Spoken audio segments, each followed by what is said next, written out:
These worked example problems are associated with Module 3, and we are going to start with mass and moles. The problem we'll start with says the active ingredient in many antacid tablets is calcium carbonate. Some of these tablets contain 0.4 grams of calcium as calcium 2 plus ions, which, since we just did naming, you also know from the name calcium carbonate. And what we're going to find here, though, is how many moles of calcium are in each tablet. We're given the mass of calcium ions in each tablet, and what we're looking for is how many moles are in each tablet. We can convert between a mass in grams and an equivalent quantity in moles by using the molar mass of calcium. Now, it's just calcium by itself. Now, it is calcium 2 plus, but remember, those electrons, they weigh very little comparatively, so we can use the molar mass of neutral calcium from the periodic table for the calcium 2 plus ions. All right, when we set this up, what we know is that we have 0.4 grams of calcium, and in 1 mole of calcium, there are 40.08 grams. If we have our conversion factor written this way, grams will cancel because it's on the bottom, and we'll be left with moles of calcium. If we go through and divide this out, we get 0.00998 moles of calcium. So think about it. Does the answer make sense? Well, it would take 40 grams per mole to give us 1 mole of calcium. So if we have 0.4, then that should be about 0.01 moles of calcium. And if you took our answer and you were to round it up to just 1 sig fig, that's about where we would be. So it looks like we did pretty okay on this. All right, here's the summary for this problem.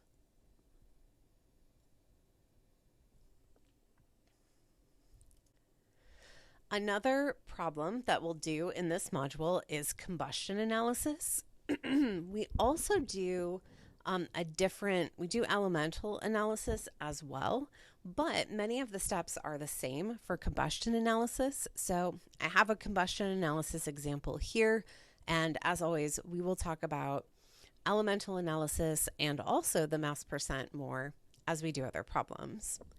This problem says that limonene is a hydrocarbon that contributes to the odor of citrus fruits, including lemons. Combustion of 0.671 grams of limonene yielded 2.168 grams of carbon dioxide and 0.710 grams of water. What is the empirical formula of limonene? We know how much carbon dioxide and water was produced, and we can use that to move forward with our calculations. So we will go through the calculation to determine the number of moles of carbon and hydrogen from the CO2 and H2O. For each gram amount, we'll convert that to moles, and then we'll use the number of each type of element in the formula to go from the number of moles of the compound to the number of moles of the element that would have come from our starting place. If we set this up mathematically, our 2.168 grams of carbon dioxide converted to moles, and then there's 1 mole of carbon for every 1 mole of carbon dioxide. That would be 0.04926 moles of carbon. The 0.710 grams of water, we convert that to moles, and then remember there are 2 hydrogens for every 1 mole of water. This would give us 0.07880 moles of hydrogen. Now, the way that the solution is set up, there's no preliminary formula, but the next step is to compare these mole amounts. So you could still do it by writing your preliminary formula. That's what I tend to prefer to do. If we go through and divide by the smallest number, the ratio is 1 carbon for every 1.6 hydrogens. So Right? You can see even from the initial numbers, there's more hydrogen than there is carbon, but there's not quite twice as much hydrogen. Right? The carbon is about 0.05. You'd have to be at zero point 0.1 in order for it to be a 1-to-2 ratio.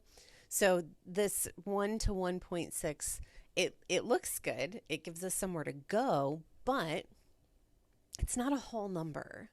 So we still need to multiply up to get to a whole number.